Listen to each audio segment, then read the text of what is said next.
I've recently seen an increase in theories who the minions would work for if they were real, which obviously has everything to do with the release of the Despicable Me 4 movie. The minions would work for Musk. No, you're wrong. The minions would actually work for Bezos. No, the minions would work for Putin. You are all wrong. Well, maybe not all of you. Maybe, the majority of you. Maybe some of you are not wrong. But all of these takes come from a very surface level understanding of how the minions truly operate. So in order to combat this frankly astonishing level of yellow rotund illiteracy, I'm going to take you on a whole journey through in-depth analysis of the minion lore. We're gonna see what the miniature vessels of evil can teach us about subjective morality, performativity of gender, workers' rights, culture and its appropriation, and language development. And only after we have gathered a thorough understanding of what a minion is and how they approach this world, will we be able to form an informed opinion about who would qualify for the title of the ultimate evil boss. So strap in.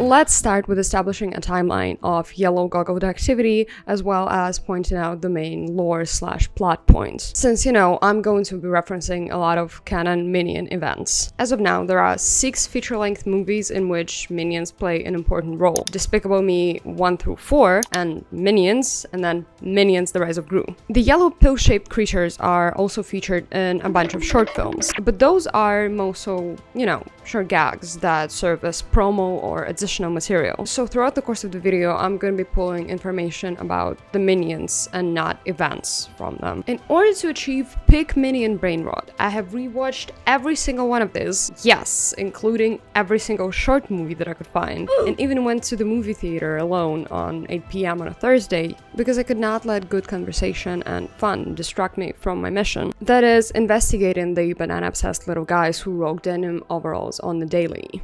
And also because, my best friend is away and I'm very bad at socializing with any other people. The movies kind of jump around the timeline and showcase various points of Gru and the Minions' adventures, so I will be explaining the basic plot in chronological order. If you need more context, there is a very detailed video by Low Quality Tom, which you can click in the top right corner right now or find in the description. So timeline-wise, the first movie is actually the 2015 Minions. It gives us a brief overview of the Minion history, starting with the point when they crawl out of water alongside tetrapods, aka future humans. Then we learn that the minions' ultimate goal in life is to, and I quote, serve the most despicable, biggest, baddest villain, which they then proceed to do, but they keep accidentally killing the masters or messing up in some way. The masters, by the way, include Tyrannosaurus Rex, Caveman, what looks like the pharaoh Khufu, the one that ordered to build the Great Pyramid of Giza, Blackbeard, and Napoleon, and Count Dracula as well. Here's your mandatory bloodsucker lore.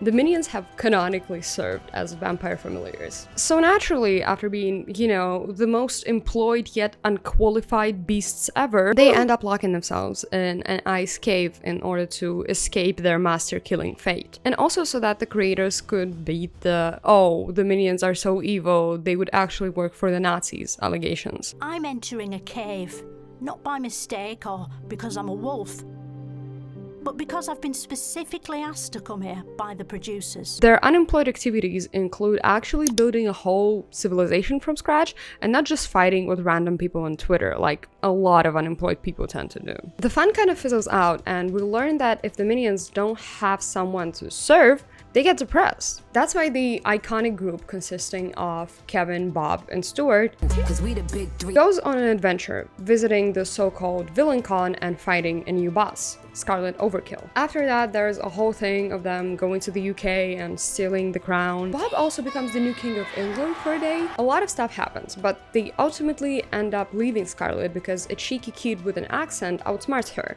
That kid, of course, being Gru. In the 2022 Minions: The Rise of Gru, we kind of pick up where we left off, except there is a lore inconsistency. See, the first Minions movie ends with the small, oval-shaped evildoers becoming infatuated with Gru and following him. And in the second one, Gru says they responded to his job posting? Maybe the Minions masterminded and manifested this whole work relationship. I don't know. Okay, the plot goes something like this. Gru dreams of being in a cool villain group by the name of the Vicious Six. And they, being a true villain group, recently tried to kill one of their founding members, but that means there's a slot open, so Gru gets invited to an interview. The disco-loving hags laugh at him for being fun-sized and fun-aged. He gets pissed, steals a very important amulet. The minions then lose the amulet, chaos ensues, Gru gets kidnapped and then bonds with his kidnapper, and then also robs a bank? Like, you know, typical middle school activities. The minions then learn kung fu and fight the Vicious Six, and Stuart gets turned into a chicken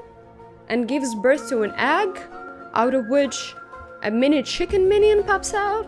The rest of the movies, aka the 4 installments of Despicable Me, are chronological in their nature and also not as focused on the minions, so I'm going to give you the briefest of all brief summaries possible. Oh, wait, that's the second one. Wait, let me fix it. Now that's better. Okay, so the original Despicable Me. Gru beefs with Vector, adopts a bunch of kids, then gets soft, gives them away, regrets it, adopts them again, gets even more soft, becomes a dad. Oh, and he also retires from being a villain. Remember that for later. So Despicable Me 2. Gru works for the Anti-Villain League, also known as AVL, falls in love with a ginger colleague named Lucy, gets revealed as even more of a softie, and becomes a husband. Despicable Me 3. Gru gets fired from the AVL and meets his long-lost twin brother, who is just him, but richer and in a blonde wig, engages in what he claims to be his last villain shenanigans, and gets his job back. Despicable Me 4. Gru pisses off an old classmate. Lore inconsistency alert, by the way. So in Minions, The Rise of Gru, our protagonist is shown to go to a completely normal school, whereas in this one, Gru is supposedly a graduate of Lycée Pas Bon, which is an elite institution for little villains. And of course, the evil school has a French name. But I digress. Gru pisses off Maxime and has to hide, bonds with yet another child, has his challenger's moment with a rich neighbor. Oh, and he's a 4-time father now. In short, he fights the cockroach man and becomes a better dad. The minions get their own, like, superhero plot, and they're really bad at that, and they also work for the AVL. Even though we're now roughly familiar with what the little yellow spawns of evil get up to, there's still a thing lacking. A profound understanding of what a minion actually is. So let's jump into that banana-infested pool head first. Nick McGrath from The Guardian succinctly describes the minions as a ramshackle band of capsule-shaped banana-yellow incompetents babbling like an unruly congregation of helium-sucking Esperanto speakers. What is a minion, though? In character theory, as put by James Jasper, heroes are not the only protagonists. Indeed, they would not be heroes at all if they did not save victims, vanquish villains, inspire followers, and disperse minions. It needs to be noted, of course, that Jasper's research mostly focuses on social movements and characters in the public eye. However, the classification he utilizes takes root in studies of mostly fictional narratives and frames. As Jasper himself points out, although they have almost disappeared from serious fiction, traditional characters, primarily heroes, villains, victims, and minions, continue to provide much of the emotional resonance in political rhetoric. But are the minions really, you know, minions? Is it that easy? Well, fuck no. But let's put that away for later. Initially, the minions were not even in the script of the movie, and they were conceptualized as some brute muscle men that were supposed to help Gru with his shenanigans. They went through various stages of development, assuming a form of robots, ogre-like creatures, and goblin-robot hybrids. The whole reason the minions are the way they are has to do with the fact that the initial concept for Gru was too gothic, Dracula-like, and dark for a children's cartoon. When Chris Meledandri pitched me the idea of Despicable Me, the character of Gru was way meaner than he actually is in the movie. He was really evil and he became very good, and I could see the arc. When we were geared towards something where the only mean deed he does was pop a kid's balloon at the beginning of the movie, then I started having strong doubts about whether this was going to be a good movie or if people were going to pan it. Along with reinventing Gru, the creators had to look for ways to make his henchmen likable, taking inspiration from iconic yet family-friendly sycophants like Oompa Loompas and Javas. That's part of why they aren't robots, by the way. As the creators admitted in various interviews, the little henchmen needed that human or at least living being-like appeal in order to, in turn, make Gru more sympathetic. I guess it was an appeal issue for Gru. We kept finding that the sillier it was, the better it was. So the minions, as these sort of childlike, irresponsible characters, sort of help Gru's appeal. They all love him the way that children unequivocally, without question, love their parents. And so it instantly gave him some likability because these little guys liked him. While going through the motions of making Gru and his little yellow employees more appealing, they came to a simple conclusion that sounded something like that. If not friend, why friend-shaped? Basically, the creators realized that if you made the henchmen small, it automatically added to their cuteness and likability. The internet tells us that the minions are, on average, about 3 feet 5 inches to 3 feet 7 inches tall, which is like 1 meter to 1 meter and 10 centimeters for all my followers who use the metric system like any other normal human being. This, in turn, according to calculations done by Reddit users, puts Gru at something like 13 to 14 feet tall, which is like 3 meters. And his oldest teenage daughter is then 7 feet tall, which is like 2 meters and 10 centimeters. The Minion Wiki tells us, however, that Gru is around 5'9", like 180 centimeters. That would then put an average minion at around like 1.5 feet tall. That's like this big.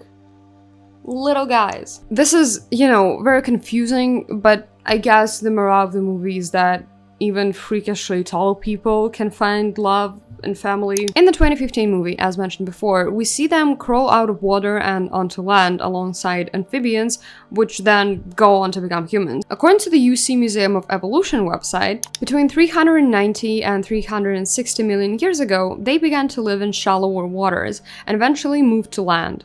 As they did, they experienced natural selection that shaped many adaptations for a terrestrial way of life. As we see the minions in their usual and final form and don't see the species evolve into anything else, it is safe to assume that the banana-eating, denim-slaying beasts existed even before the Devonian period, during which the transition from water to land happened. Some sources say that the minions are actually even older than I have concluded, putting them at around 3.8 billion, and yes, that's billion with a B, years old, even though there is no date that was set by the creators. Long story short, they have practically existed since the beginning of time. The minions canonically do not reproduce, and we don't see any one of them die. Fun fact, by the way, the only time we actually see a new minion appear in the feature-length movies is when Stuart gets turned into a chicken and then gives birth to an egg, which then, you know, produces a chicken minion. Even after Stuart's transformation is,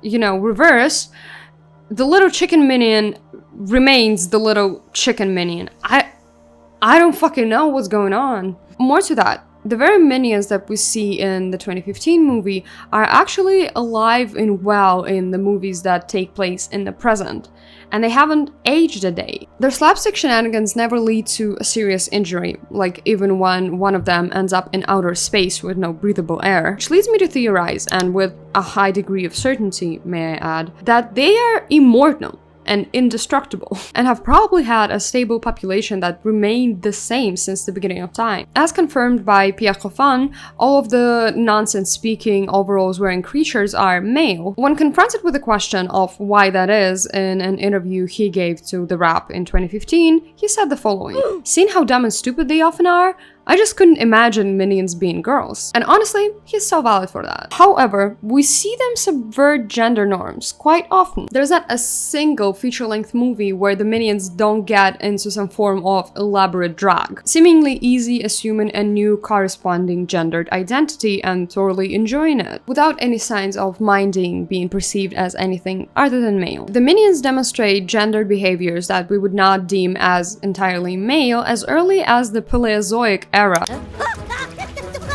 Oh, that one is Norbert. He's an idiot. And forgive me for the stupid segue question, but how do we even go about determining the minion's sex and gender?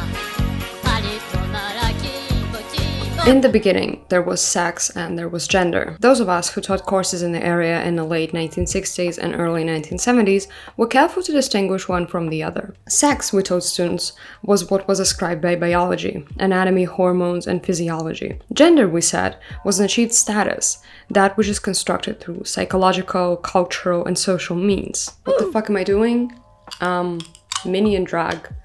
Obviously. The minions, sex-wise, are all male, or at least they fall under the umbrella of the things we would consider to be male sex. But here's the thing, the whole concept of an easily understandable distinction between male and female is also man-made. This doesn't mean it has nothing to do with reality, of course, but it is more complicated than a lot of people would like to admit. The quote I used in the beginning is indicative of a school of thought that proved to be not so sound relatively fast. As West and Zimmerman confess right after, inevitably and understandably, in the ensuing weeks of each term, our students became confused. Sex hardly seemed a given in the context of research that illustrated the sometimes ambiguous and often conflicting criteria for its ascription. Modern-day research points to the idea that what we call sex is more of a spectrum, not a strict binary. And as noted by Moll and summarized by Morgan Roth and Ryan, it is unclear which exact biological differences determine sex, and different biological subdisciplines such as anatomy, endocrinology, and genetics may offer different, and sometimes contradictory definitions. Even if we step outside of the realm of biology for a second, we encounter Judith Butler, whose works argue that sex is just as constructed as gender, even from a philosophical standpoint. I'm not gonna get too much into this. If you want an actual timeline of the creation and evolution of the terms sex and gender and their meanings, just go and watch Alexander Avila. Now, what does the fact that the categories of male and female are arbitrary have to do with the minions? I'm so glad you asked. First, we need to be reminded that minions are actually ancient beings. They are not only older than the categories we are discussing, they are literally older than any human civilization. To them, the categories we humans use to make sense of the world around us are nothing but a short, totally insignificant bleep compared to the millions or billions of years that they have spent roaming the earth. To the overall swearing, gibberish mumbling creatures, sex and gender are yet another man-made horror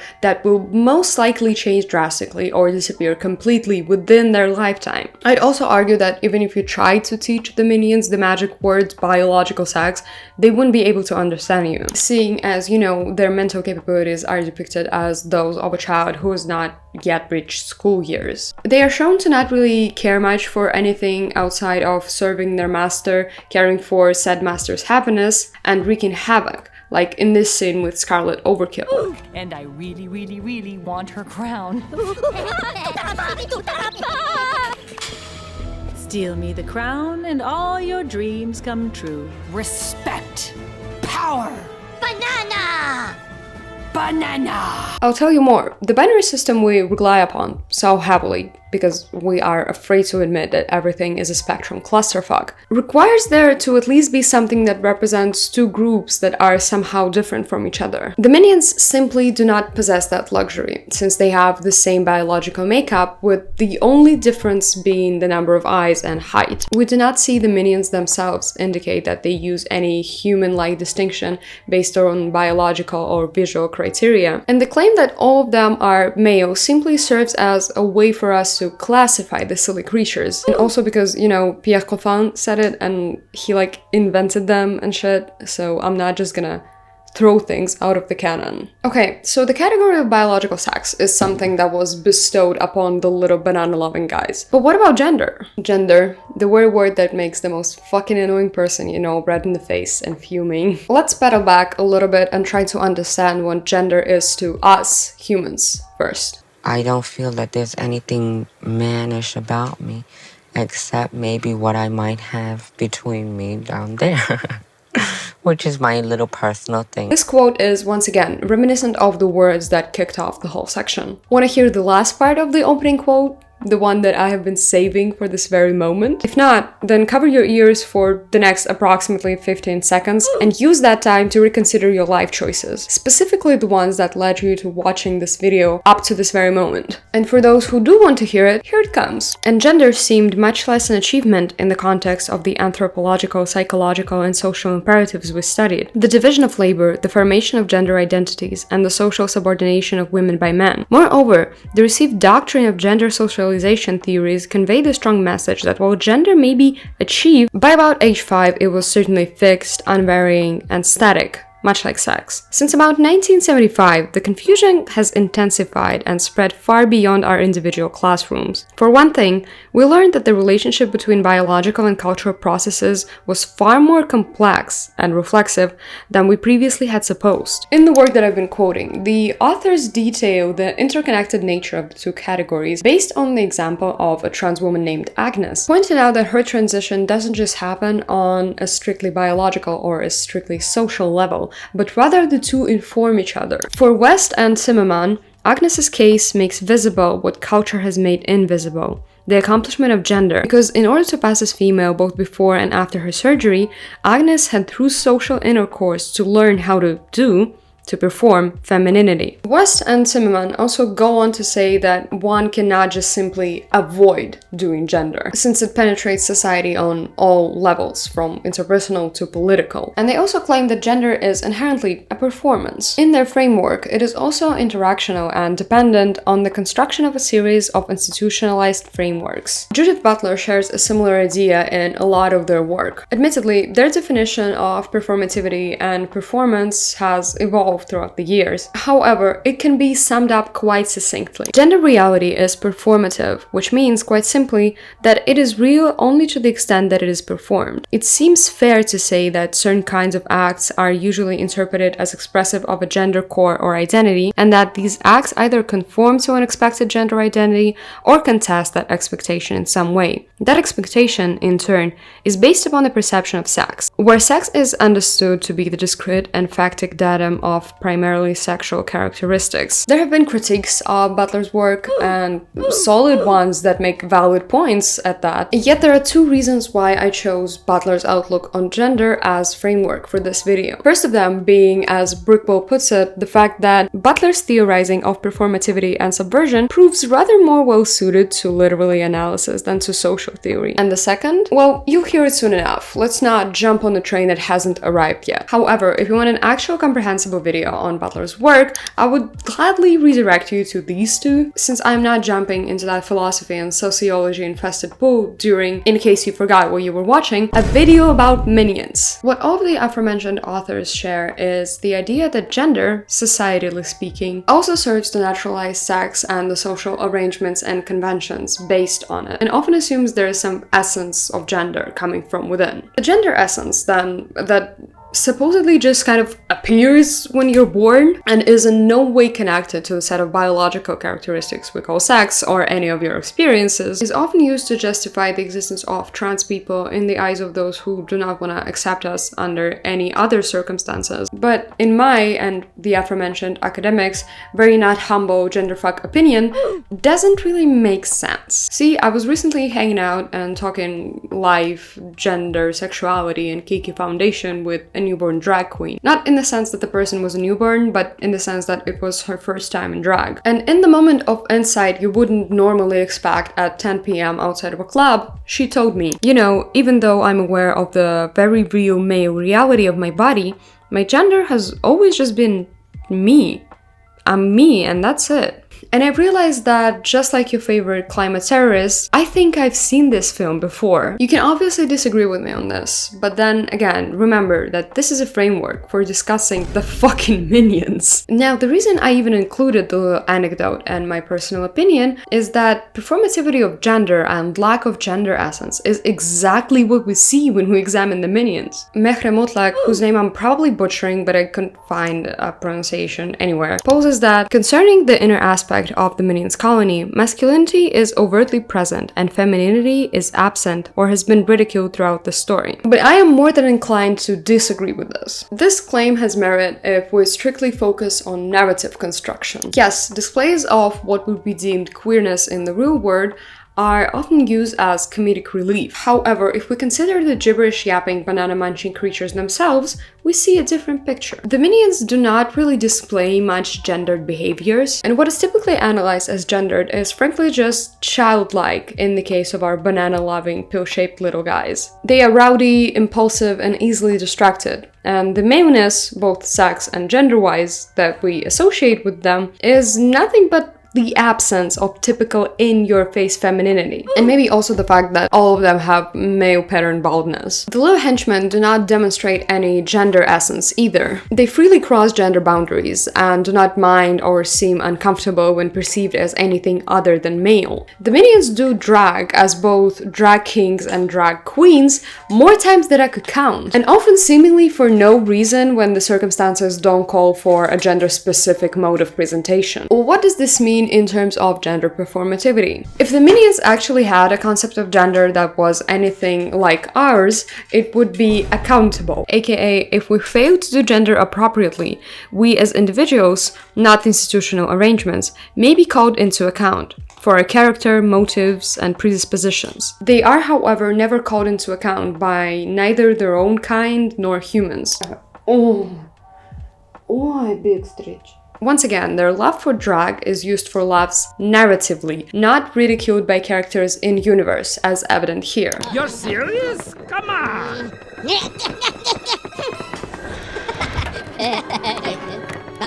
Dave, Jerry! Ho, ho, ho! Great news, guys! You have been promoted. You're in charge now, huh? Morgan, Roth, and Ryan examine the outcomes of gender trouble, which occurs when one of these core elements does not align with the other two. For example, a woman acting assertively or a man looking feminine. What about people who just think it is plain wrong, that, you know, God made men men and women women and there shouldn't be any gender fluidity or...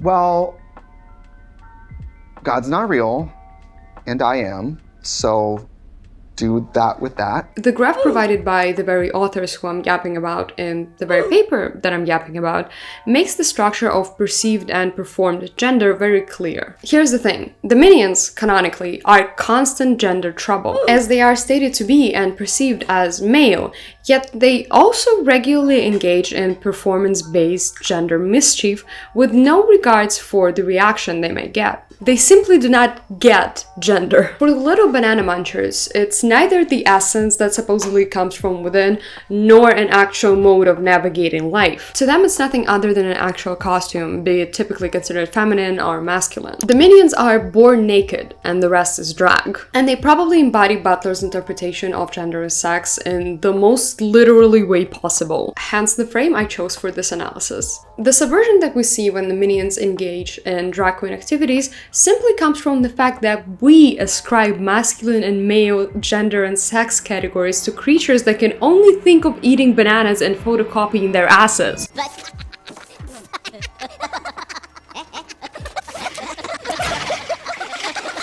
In the minion society, neither gender nor sex exist. Something we put so much value on is nothing but a mode of presentation to the yellow short dumbasses. And I'm calling them dumbasses in a very affectionate way. They view it as a tool for passing as humans in order to engage in mischief, or as a tool to spice up their boring day-to-day lives. Not as something defining or essential. Maybe it's us who have something to learn, not them. We still haven't answer the question of what minion is. There are obviously different approaches to classifying the 3 feet tall jean overalls wearing monsters, yet all of them result in a similar assessment of their morals or lack thereof. The easiest route is obviously to jump to classifying minions as surprise, fucking minions. In character theory, as described many a times by James Jasper, the minions actually fit neatly into the binary of benevolent and malevolent characters. It needs to be noted, of course, that much of Jasper's work focuses on analyzing social movements and prominent figures from social movements as characters. However, as the author and I would like to argue, it is very much applicable in this case, seeing as the theory hinges on narrative construction in fiction, so yanking it right back to media analysis seems fitting. So a categorization that Jasper brings up time after time is a three-dimensional one based on affect control theory, and including A. strength and weakness, B. benevolence and malevolence, and optionally passive or active. Why wouldn't he make them nouns? It would have made so much more sense if all of the three categories were based on nouns. Why are we adding adjectives all of a sudden? Minions, accordingly, are malevolent yet weak. As a result of their weakness, these minions may be cowardly, and because they are only mildly threatening, they are laughable, ridiculous clowns. They are faceless and nameless. They are not strong enough to be threatening on their own. They need a villain to lead them and transform them into a force to be reckoned with. Which is why we often laugh at them or pity them, viewing them as beneath ourselves. This is exactly what we see in the interview given by the Minion movie directors Kofang and Bauda in 2015. As Bauda puts it, the idea of the minions came from our writer Brian Lynch, who had this idea of convention like Comic-Con, but for villains, and the minions were looking for a big boss to work for. The need for a boss is also firmly established in the canon. When the minions are left to their own devices, the novelty of freedom wears off quite fast and gets replaced with a strong need for a boss that literally drives them to depression. The typical character of a minion is often reminiscent of the crowd theory in its portrayal. If we take a real-life example by, you guessed it, James Jasper, media and politicians often describe protesters as clownish minions, in an echo of older crowd theories. This approach can be seen in the frankly underrated, even though I do have a bone to pick with it, video entitled The Philosophy of Minions. French anthropologist and psychologist Gustave Le Bon wrote an interesting work called The Crowd, a study of the popular mind. In this text, Le Bon discussed the soul of the crowd.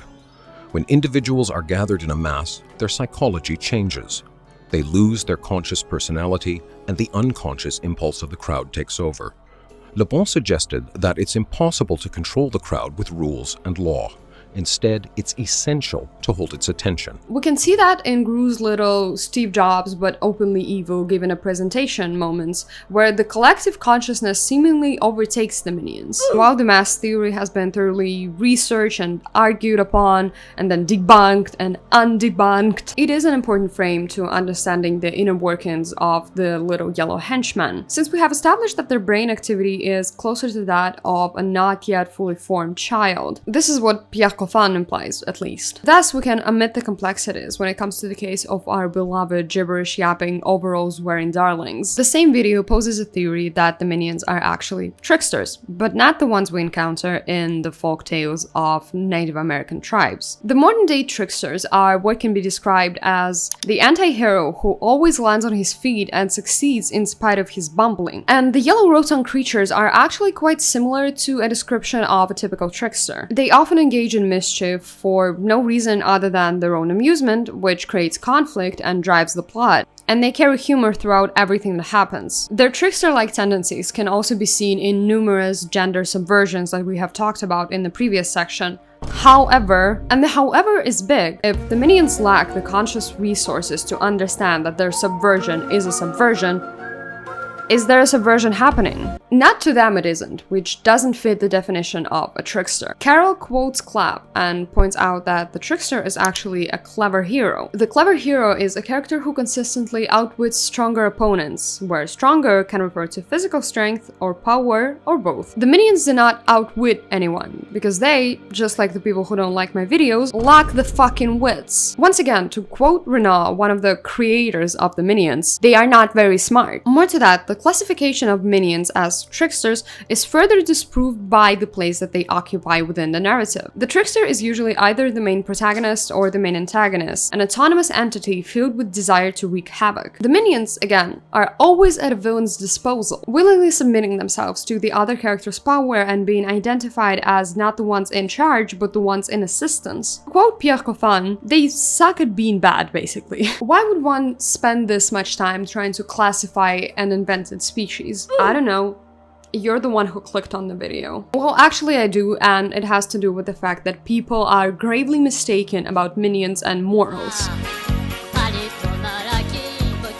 The minions, as per the 2015 movie, all share the same goal. To serve the most despicable master around. That goal is then reiterated in almost every single minion think piece. As Matthews talks about our little dudes, they psychologically need to help evil people. They will suffer a form of depression if they don't, though it can take over 150 years of it to kick in. And as per the interviews of the movie directors, but I think the villain part of it, the bad guy, is always the most interesting character in a film, and I think comedically too. The minions, if we only look at the text without examining any of the plot, serve the evilest human of them all. But what is evil? Let's briefly talk moral relativism. Evil is relative, and just like the legendary poet Gabby Hanna said, family is relatives. But it really is. What we define as evil differs not only across cultures and historical epochs, but individuals as well. Evil, more to that, solely exists in the binary opposition to goodness. Without the other, there's nothing we can compare and contrast to. Okay, so what if we try to approach the subject from the other side? What is good? Newsflash, buddy, humans suck at agreeing on this one too. Feldman and Mako mentioned more, who first thought that those who try to define good and give it a descriptive meaning confuse the question of what sorts of things are good with the question of what goodness itself is. The former can no doubt be answered in descriptive, natural terms, but only an answer to the latter would constitute a definition or analysis of good. Secondly, he relied on what has been called the open question argument. Take some proposed analysis of good, say conducive to pleasure. We can surely understand the view on someone who says, I admit that such and such is conducive to pleasure, but is it good? The same move holds if we substitute for conducive to pleasure any other proposed definition, say more evolved or socially approved or in tune with the universe or in accordance with God's will. It is still an open question whether what is so described is good, or at least we can understand the view of someone who holds that is still open. Or, in simple words, I'm asking you if you know the difference between right and wrong. I discovered at a very early age that if I talk long enough, I could make anything right or wrong. So either I'm God or truth is relative. And in either case, booyah. But what about objective moral values? But what about the delusions you have so deeply intertwined yourself with? Supposing that there is some shared idea of what goodness means in a world we deem globalized, even though it fucking isn't, is a really appealing idea. But at the same time, an incredibly dumb one. We see on a daily basis that people in the 21st century cannot even agree on the basic concept of killing others is not good. And that shit has been around practically since the first caveman discovered that if you bonk a friend on the head real hard, it means no more friend. And you expect humanity as a collective to agree on one, most likely westernized, notion of what is good and evil? As your favorite lesbian's favorite lesbian once said, good luck, babe. My costume is obviously the very Nietzsche-coded philosophy/ethics professor who everyone thought was gay, but then at the end of the semester they like randomly drop the news that they have a very heterosexual spouse, and everyone goes like, what the fuck, people? This whole thing, combined with the fact that the minions, as I have already mentioned, are literally the oldest beings alive, leads us to a very important point. The minions' understanding of good and evil is about as likely to match yours as it is likely to match some random internet user's freak. In English, we can't spell devil without evil. If minions were around since the beginning of the universe only to serve evil, why don't they serve the devil? Because considering the devil to be the ultimate manifestation of evil is very religion-centric, and also very recent to the creatures that have been alive for literal hundreds of millions of years. The minions do not give a fuck about your god. To them, even the most ancient of human religions is nothing but a short bleep in this river we call time. We've stumbled upon the same revelation when discussing vampire morale in previous videos, and yes, I have found a way to sneak back vampires into yet another video. To someone ancient, humans with our reinvention and re-evaluation of the same categories are nothing but flies discussing how the old evil was the rolled up morning paper and the new evil is the glue strip hanging down from the ceiling. Matthews says the minions could be compared to psychopaths, but can they really? And what does it even have to do with evil? A lot, actually. If we take a look at admittedly old yet widely cited paper by Blair entitled A Cognitive Developmental Approach to Morality, Investigating the Psychopath, we will actually see that it focuses on the distinction between moral and conventional transgressions. Moral and conventional transgressions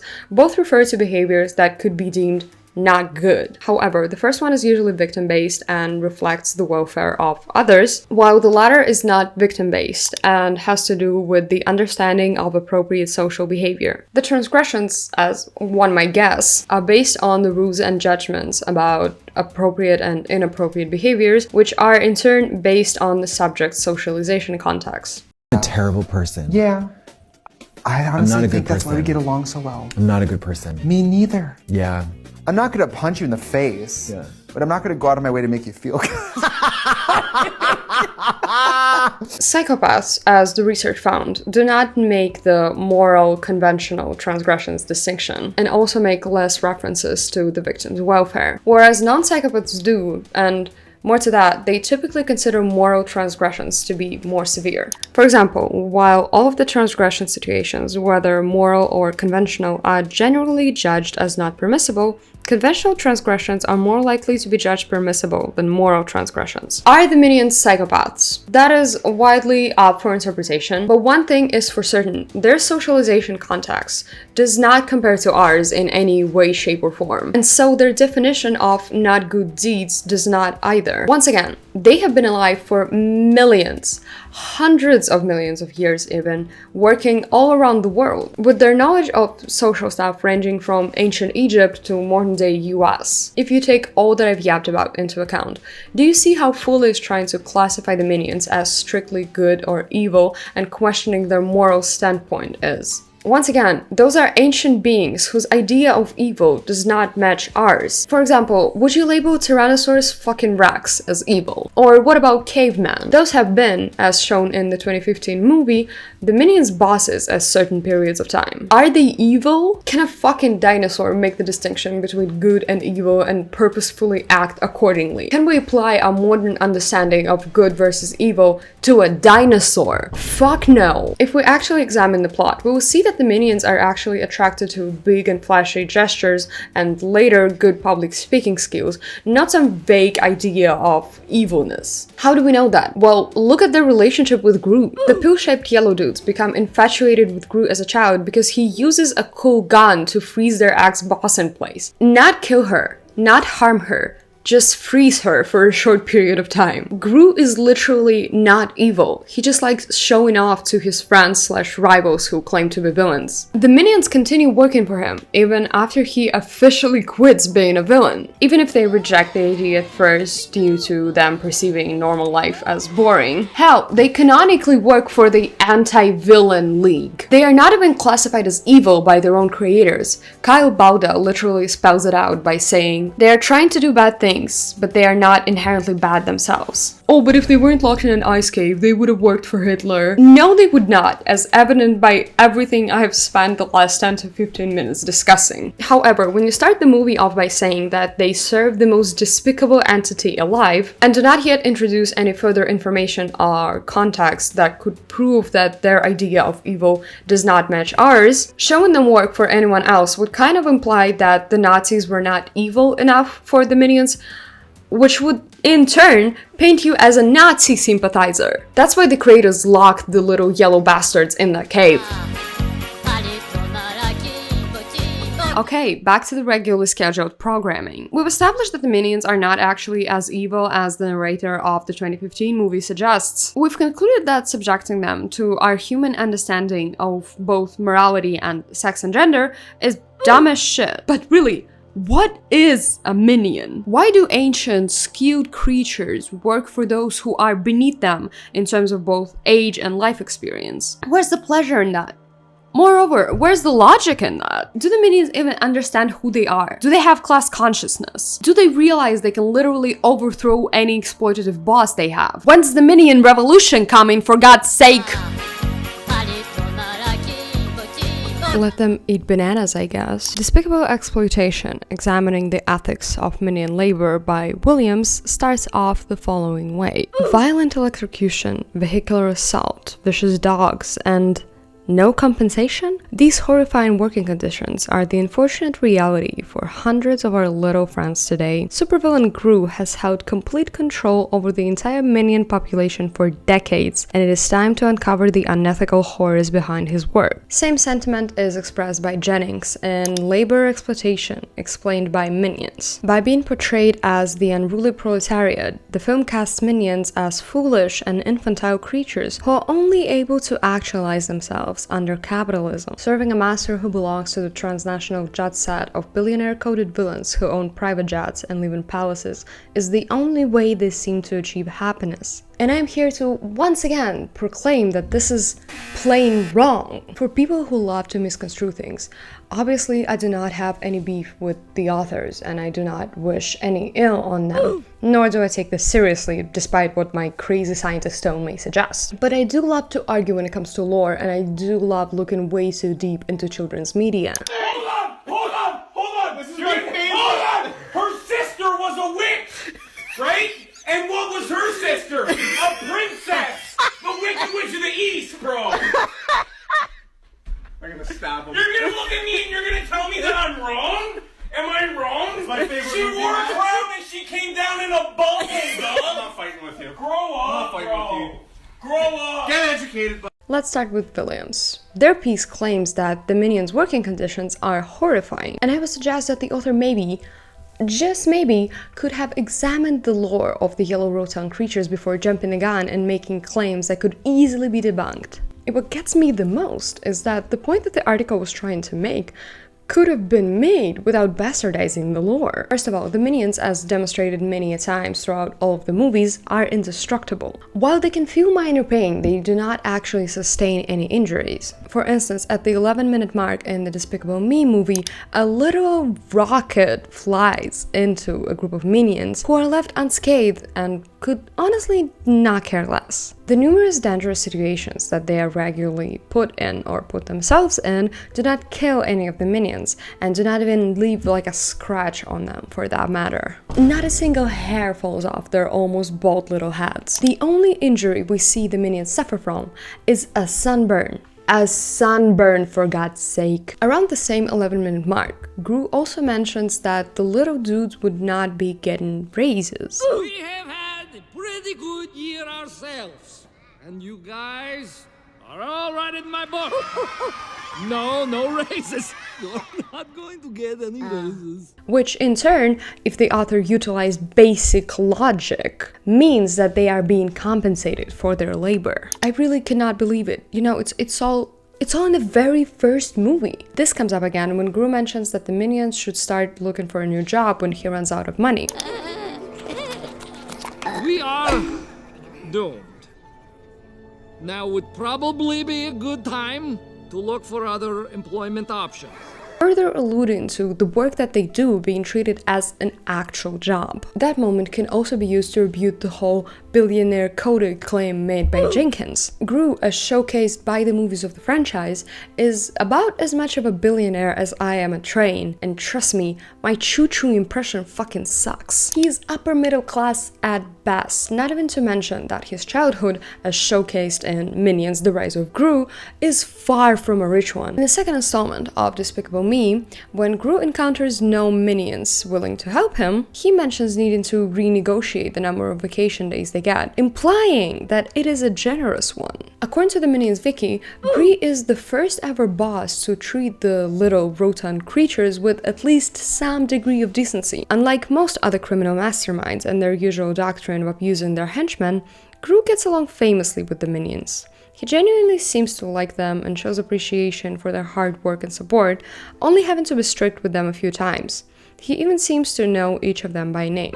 By the way, this can also very obviously be interpreted as, a description of the general literary tradition. However, it is very much in support of what we see in the 2015 movie, and then the 2022, I'm not sure when Minions Rise of Gru came out. I was in a haze. There obviously are problems that the authors could have pointed out. For example, the fact that the minions have worked for Gru ever since he was a child, and back then the only form of payment they were getting is shelter in form of Gru's garage. But this practice, as evident once again in the very first movie of the franchise, ceases to exist when Gru grows up and enters adulthood and seemingly develops an understanding of workers' rights. Like, literally use any other minion boss to illustrate their mistreatment, not the first one to actually pay them and care about them. Williams, in my very humble opinion, also wrongfully attributes the reason for the minions being sad to a loss of shelter and not a loss of the connection and the bond they form with Gru. In Minions: The Rise of Gru, Gru steals an important villain item called the Zodiac Stone.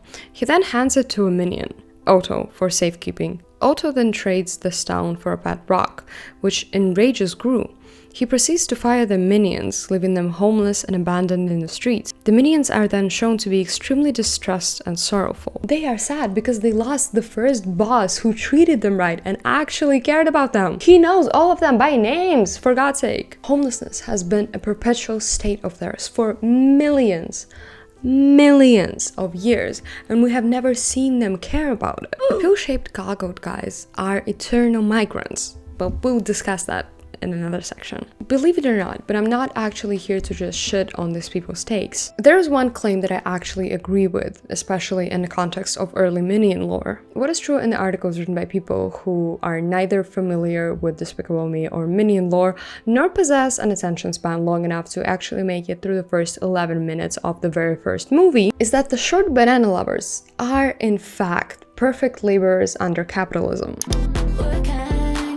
They possess class consciousness, but in a very non-threatening way. Even more, they let the concept constrain them rather than free them. The minions, throughout all of their existence, identify as creatures so utterly subservient that the absence of a boss to bow down to actually makes them depressed. They never attempt to gain more control or ownership in the workplace or advocate for their rights, simply accepting their de facto slavery as the ideal way of life. As beautifully summarized by Szklarczyk, the working class uniform clings to the minion body. We do, however, have to take a step back yet again and examine the fact that the concept of labor rights we are currently trying to apply to the minions is actually only around 200 years old. Now compare that to the millions of years the minions have actually been alive. We run into the same thing that I've mentioned in the previous two sections. What to us is a sound idea that survived multiple generations is nothing but a short fart to creatures that have literally seen civilizations rise and fall before their very eyes. If we examine the evolution of the concept of work itself, we will encounter very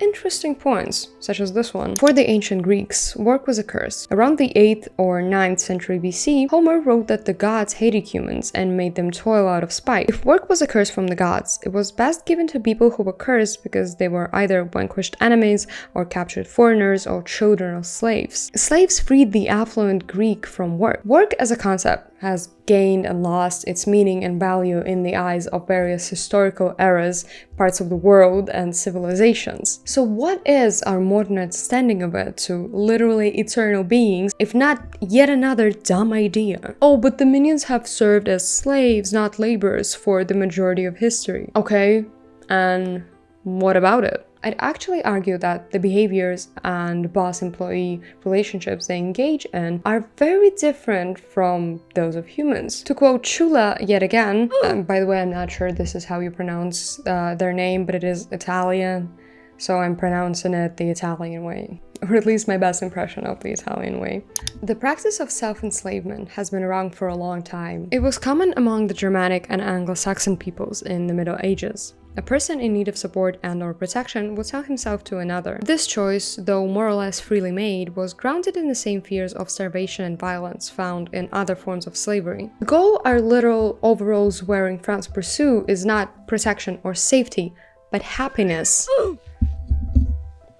Why are you yelling? No! which, as Aristotle argued, is the purpose of life itself. So once again, who are we to judge? And I'll tell you more, the working conditions of the minions under the rule of Gru are actually better than those of the majority of working class people around the globe. And most importantly, their jobs, however foolish they may seem to us, fit the definition of meaningful work, a lack of which in the modern day labor market was noted many a times. The banana munching, gibberish yapping dudes are, unlike many of us, actual autonomous agents in their workplace. As theorized by Schwartz, autonomous agents take responsibility for decisions and rationally choose actions to suit their goals. For an autonomous agent, this activity is closely joined to the practice of revising goals and methods in light of observations of the consequences of choices. The minions have a relatively high degree of freedom when it comes to choosing the way one can achieve a set goal, in contrast to a lot of the workers who are not in charge of making decisions or can only influence a fraction of decisions pertaining to the very thing they were hired to do. Thus, in effect, paid for blindly pursuing ends that others have chosen by means that they judge adequate. The minions do not have strictly set roles, and as evident by the feature-length films and short movies, actually regularly swap places inside their workplace. But they work best as a collective, maximizing their joint working class slay. Schuller rightfully notes that organizations don't create meaningful work, they're simply places where one might find it. And best believe that this aspect is covered too. The very goal our favorite little helpers pursue throughout their entire existence is serving the most despicable master, Gru being designated as one, and forming a meaningful connection with said master, which is evident by the long-lasting close relationship they form with him and his entire family. Their dream is to wreak havoc with their buddies, which is exactly what they do. Gru, unlike many of the previous minion bosses, does not appropriate fruits of their labor and actually credits them for his success. Once again, how many of you have had that happen at your workplace? Exactly, that's what I thought. This obviously is an in-universe analysis, and it needs to be noted that narratively, the minions are in fact framed as working-class buffoons and ridiculed for this very status, a frame which is very reminiscent of those fuckers who love to exploit labor while also being less qualified than any of their lowest paid employees. While there are some points I would argue about, a narrative analysis entitled Beautiful Exploitation, Notes on the Unfree Minions goes into detail regarding that, and it will be included in the bibliography for those interested. Jennings' take on the minions and labor, the very one we have been rebuking this whole section, ends with the following sentence. Thus, there's only one solution. We must free the minions just as we must free ourselves. And to that I say, before trying to free the minions by leading Gru to the guillotine, please take a look around yourself and examine the state of real-life working class. Then look in the mirror and ask yourself if you truly think you are freer or more content with your life than any of them, and if you get as much PTO as the banana-munching bodies. Maybe it's us who need freeing. In case you forgot, we are ultimately trying to answer a simple question here. Who would the minions work for if they were real? And while doing so, we need to point to one aspect of the little chirpy creatures. They speak a unique language, minionese, one unlike anything you've ever heard. And while it is quite easy to, grasp the idea of what they mean, fully understanding and dissecting their speech has proven to be quite tricky for the majority of those around them. Even Gru, who is shown to be the most proficient when it comes to understanding the language, struggles when he has to express himself in it. At the same time, minions are able to understand English and communicate quite clearly using a mix of gestures, random words, and facial expressions. How do you find employment when you're not even able to speak the lingua franca of the modern day world? And what if it is minionese? If we examine minions through a Jewish or a Christian lens, they are actually the only human-adjacent beings that did not provoke Lord's anger, but more on that later. It's 12 AM and it's my third attempt at recording this section, so if I seem like I am dying on the inside, it's because I am. Abrams describes minionese, the language that the minions speak, the following way. What exactly is minionese? It's the lexical version of a hearty stew, made up of words from multiple languages, expressed not only vocally, but through the Minions' physical comedy. Same sentiment is expressed by Allison Janney, who voiced Madge Nelson in the 2015 Minions movie. It's the most incredible language because unlike any other language, you kind of don't have to, you understand it for some reason. Even though it doesn't make sense, you understand watching the minions speak it, you know exactly what's going on. So tell me, do you get this?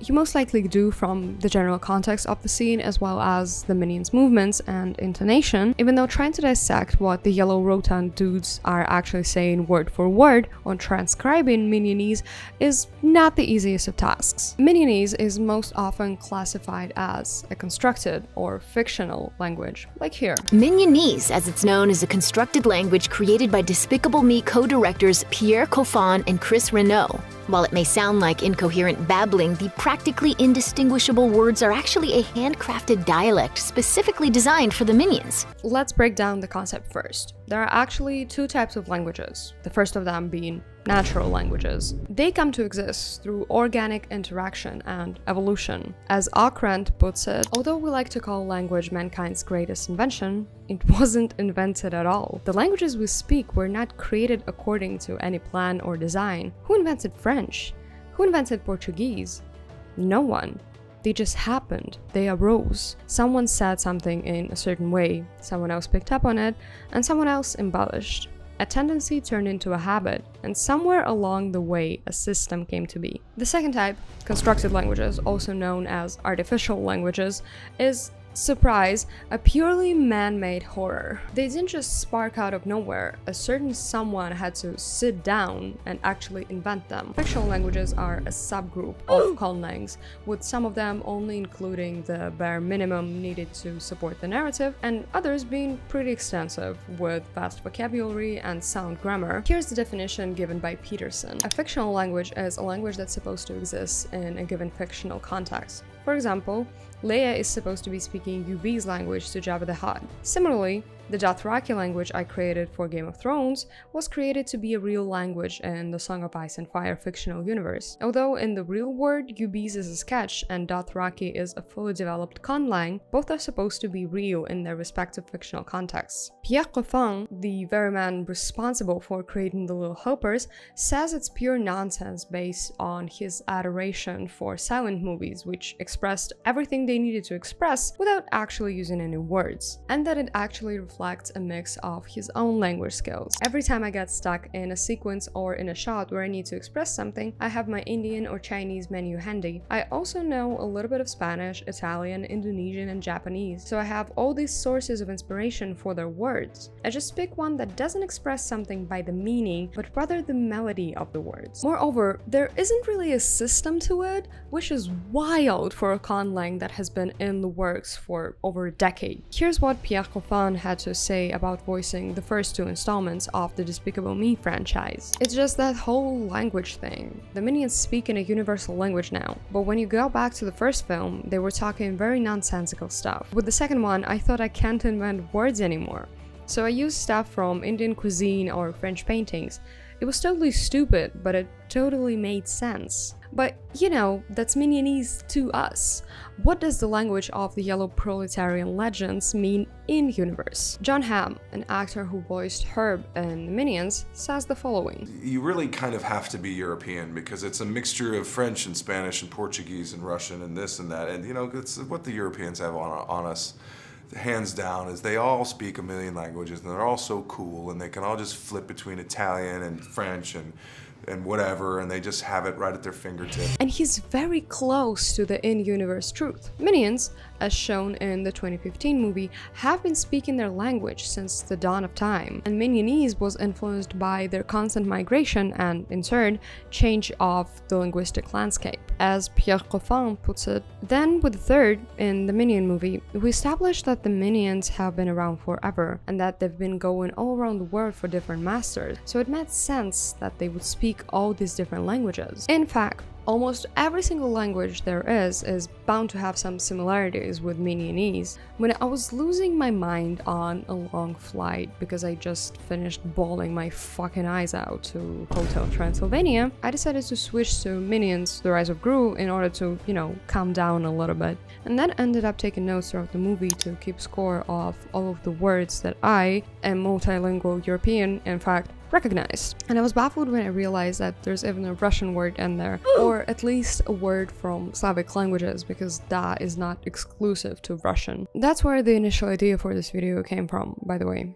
So, try to keep me away from planes in the future. If you're an immigrant like myself, a multilingual person, or a third culture kid, you can probably be empathetic towards the minions' plights, at least language-wise. If your speech ever sounded like a weird mix of grammar structures and vocab from different languages you speak, congrats! You are one step closer to being a minion. Now put on your fucking goggles and go steal the moon or something. Since the little agents of evil are shown to understand any of their boss's language, we can conclude that they do in fact possess enough language competency and relative proficiency. They can also imitate a native speaker's pronunciation quite impressively. Can we get stuffed crust? Stuffed crust. Yet when they try to express themselves, only minionese comes out. Comment? Comment les bonhommes les lassis? Méditer? Loco la pâti, Bob la kingo, la machina poquete. Some people, in-universe, get minionese more or less. Some don't, and some can actually be very attuned to the minions' attempts at communicating, like Gru. However, when Gru tries to speak minionese after literal decades of working alongside the rotund overalls wearing mischievous dudes, it doesn't come out right, even with a dictionary. Lisa mi lipo, pomodoro la comquit. What? What did I say? Comquit? Oh, okay.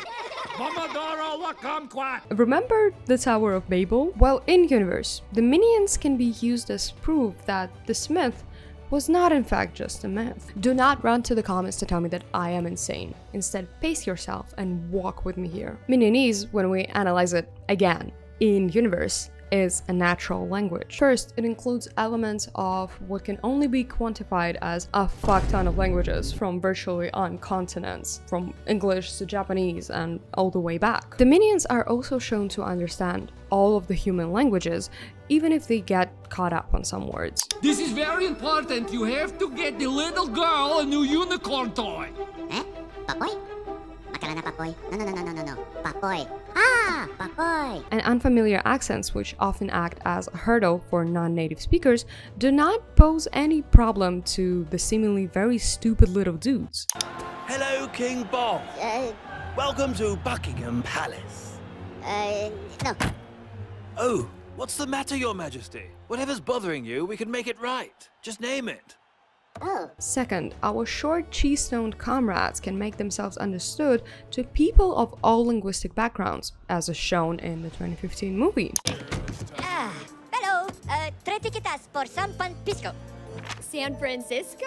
Okay. How will you be paying? Third, even though they possess enough skill and knowledge to actually try and speak human languages, only minionese comes out, which, while still driving their points home, sounds like utter gibberish. Fourth, no human can master minionese, even though it is a language that seems to carry immense power by way of being truly international. So, there's an obvious incentive to learning it. And you're telling me no one has done it? In the millions of years that the minions have existed. This leads us to a very obvious and very sane conclusion. The minions actually speak the pre-Tower-of-Babel language that was shared among humans before we got the audacity to challenge the almighty god. They were probably eating bananas and laughing at butt jokes while humanity was testing fate. How many more intermissions and off topics is answering one simple question gonna take? Well, however many I want to. To determine the minion's future employment, we have to think of a little something that everyone goes through nowadays, and that people who post dumbass or frankly incriminating shit on the internet do not pay any attention to until it comes back to bite them in the rear. A background check and examination of your digital footprint. And oh boy, do the minions have a stinking bomb up their gin overalls. Like this and this. Clear examples of cultural appropriation. Or are they? Cultural appropriation is always connected to political disbalances or different positions this or that group occupies within the world's hierarchy. For instance, Bell Hooks writes about it the following way. The commodification of otherness has been so successful because it is offered as a new delight, more intense, more satisfying than normal ways of doing and feeling. Within commodity culture, ethnicity becomes spice, seasoning that can liven up the dull dish that is mainstream white culture. The overriding fear is that cultural, ethnic, and racial differences will be continually commodified and offered up as new dishes to enhance the white palate, that the other will be eaten, consumed, and forgotten. Being in a position of power, then, gives one the opportunity to treat the culture of the other as a product. You know, an exotic experience that broadens their horizons, but without having to actually engage with it in any meaningful way. Minions are eternal migrants. They do not have a homeland or a home culture. Mehremotlak, whose name I am probably butchering, and trust they're not the only one, poses that our little pill-shaped friends actually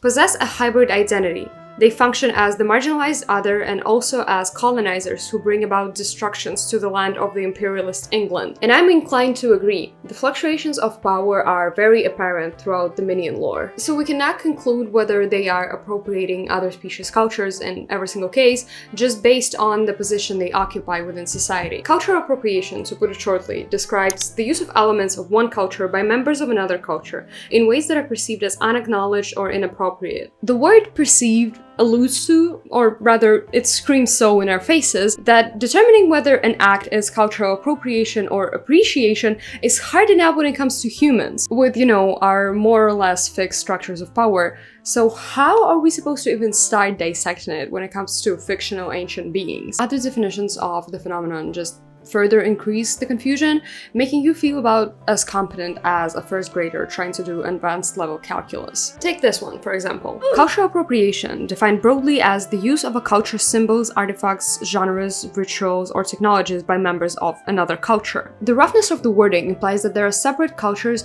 that can be neatly placed into separate boxes. The boxes which aren't and cannot be touching, resulting in a lack of overlap between the cultures, and that we as humans can only act as domains for one culture, exclusively engaging with all of the others through cultural appropriation. Am I, as an immigrant, doing the big bad cultural appropriation when trying to engage with the culture of my new home? Should I completely exclude any traces of it from the way that I behave, even if they made their way organically into my life? For the sake of clearing shit up, let's settle on a definition that I will be using throughout this section in order to establish the dichotomy between cultural appropriation and cultural appreciation. A quote that Cruz and colleagues pull from a Reddit user does a very good job at illustrating the two categories. Based on my experience, sometimes I see something as cultural appreciation, sometimes I see something as cultural appropriation. As an Asian American seeing K-pop fans in America, I see it as cultural appreciation.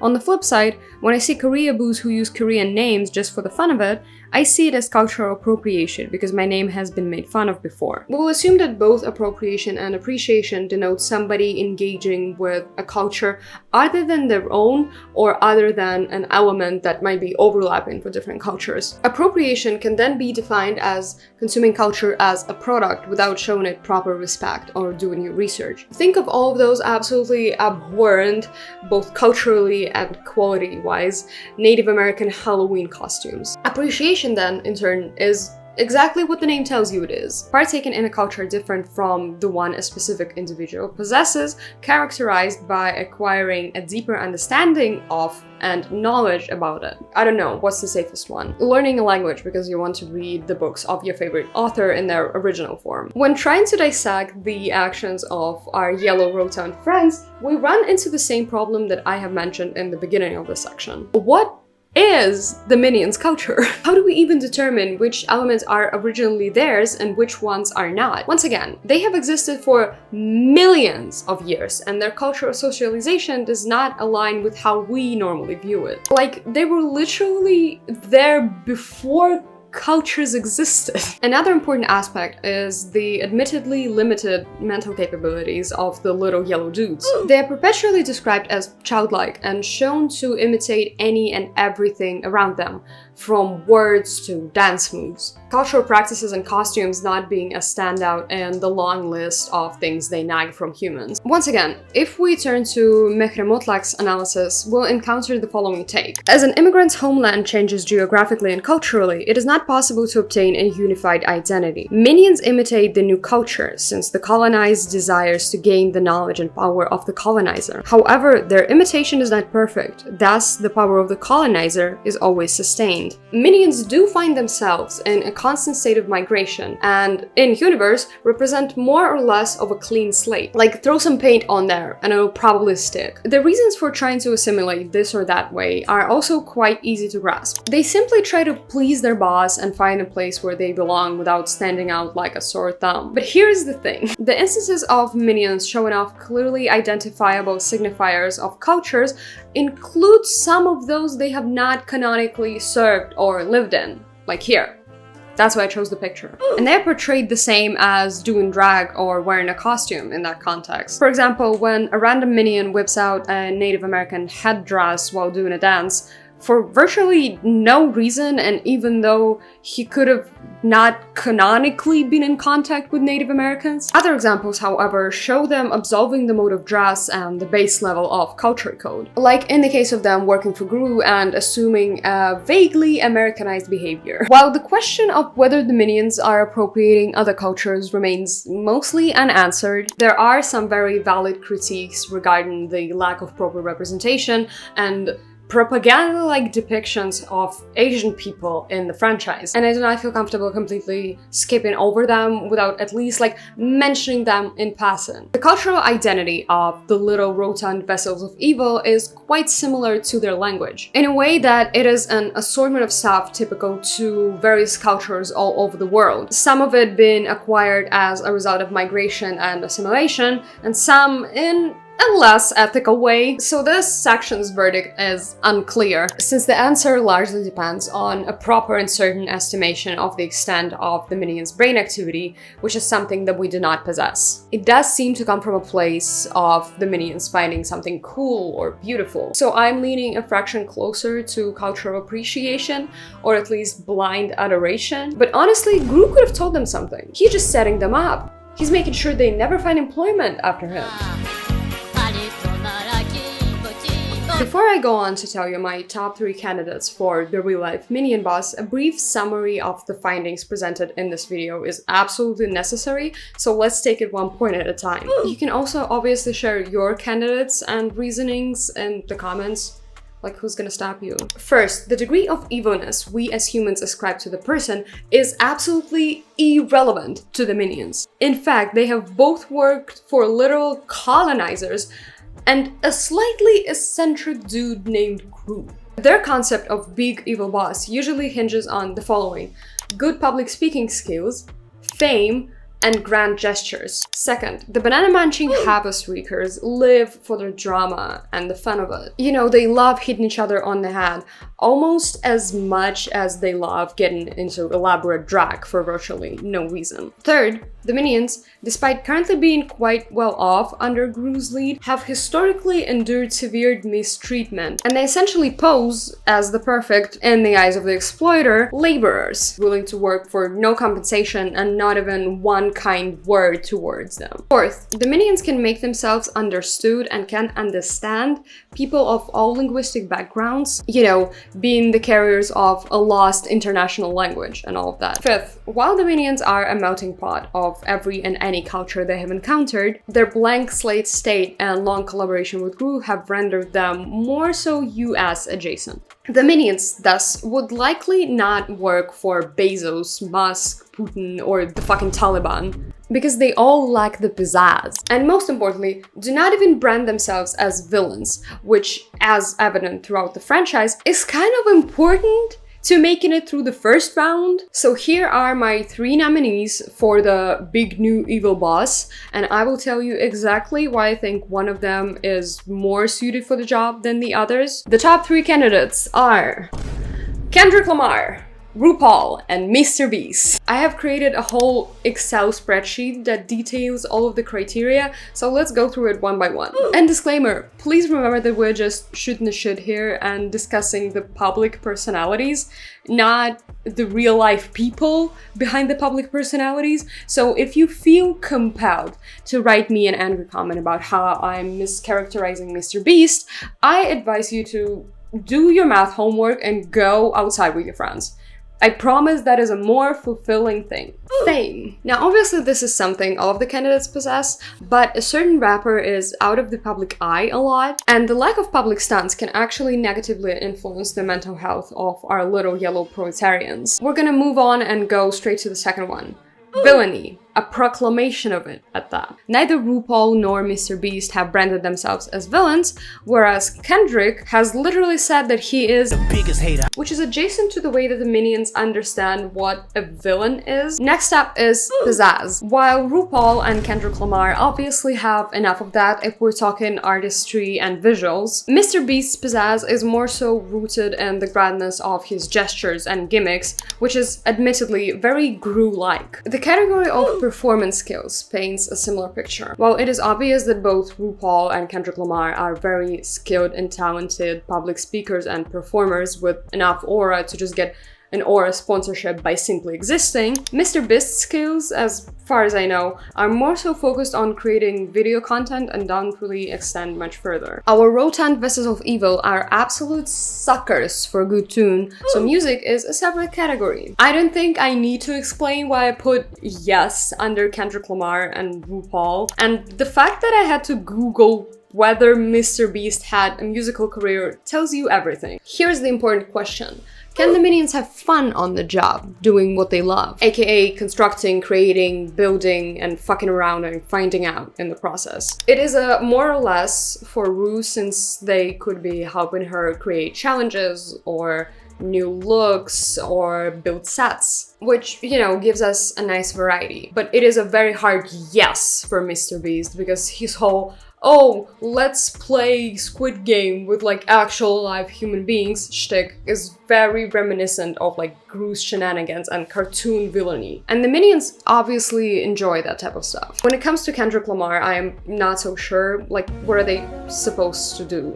They can dance around in a music video, but they're not that good of dancers, to be honest. Because the stages that he performs on are already built. So I feel like it could get a little boring for the minions. Seeing as we have discussed how some of the behaviors exhibited by our little helpers can fall into the category of cultural appropriation, a criterion for employment that actually comes from the potential boss arises. Would they let sketchy behaviors slide? Considering how hard Kendrick went on Drake for trying to emulate a culture he doesn't actually belong to, I would say that this is a certain no. Ru, however, or at least her team, have let very sketchy stuff slide. I'm talking about like a history of blackface performances, but then also have called out other behaviors that would fall into the category. So I'd say it's a solid maybe. We're not sure, we cannot calculate the chances. And I put probably under Mr. Beast for the reasons of him showcasing ignorant behaviors in the past. The next one is quite important. In order to make communication in the workplace as effective as possible, one would have to engage with minionese or try to find any other means of communication. RuPaul would obviously establish a way to communicate with the minions through the art of dance, voguing specifically, and the little conservers would obviously enjoy that. Kendrick Lamar is an I don't know, because I'm not sure the minions would be able to understand hip-hop, you know, a very layered, intricate culture full of signifiers that are very foreign to them right away. And Mr. Beast is a yes because he is rich enough to employ someone who can arrange like a fully curated minionese course for him. Finally, would the minions be allowed to do drag during working hours? Because that's what they do in the movies all of the fucking time. It's an obvious yes for RuPaul, and our little friends would absolutely rock being on the pit crew, or at least serving human gender realness while operating the camera. Both Kendrick and Mr. Beast have been seen engaging in ally activities, but I couldn't find a solid source on either of their stances on drag, so, you know, it's a maybe. After filling out the sheet, I recoded the answers into values 0 through 2, with 0 being a no, 1 being a I don't know, maybe, probably, and all in that kind of category, and 2 being a yes. And the data has spoken. The results are in. Drumroll please. The minions would work for RuPaul. Mr. Solved, I guess. Bye!